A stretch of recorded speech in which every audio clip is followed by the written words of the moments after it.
A horrifying discovery for some people in Vilano Beach. They say they have found thousands of live shells in dumpsters as a result of the beach renourishment project going on in St. Johns County.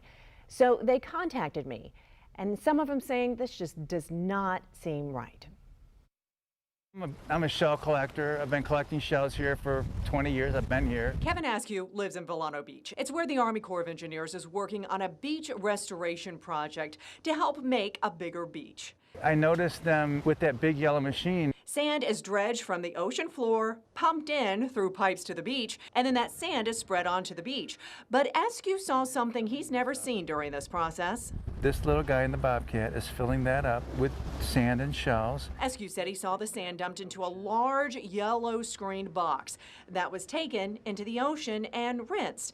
He says the contents were then dumped into dumpsters. He later saw identical dumpsters in a nearby public parking lot off A1A. Intrigued, he checked them out. Then when I see bins and bins and bins full of shells, and to his horror, and then I see live creatures still alive. He said some of the shells had alive animals or snails still in them. These guys, there's a lot of these that are still alive in the dumpsters.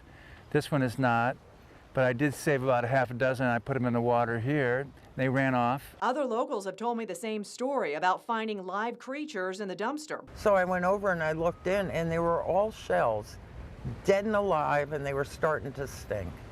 So I thought that, you know, this isn't right. A St. Johns County engineer tells First Coast News the project's permit does not allow anything but sand to be placed on the beach. He says anything bigger than 3/4 of an inch is sifted out.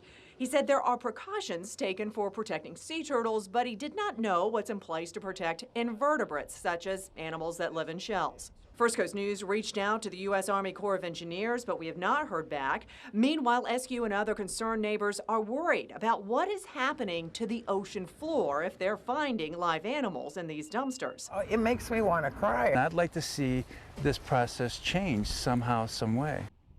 Okay, so we do have an update on this story. A concerned neighbor who spoke with First Coast News received an email from St. Johns County late this afternoon about the dumpsters. It says shells larger than 3/4 of an inch are removed from the fill material, which might have some shells with live animals.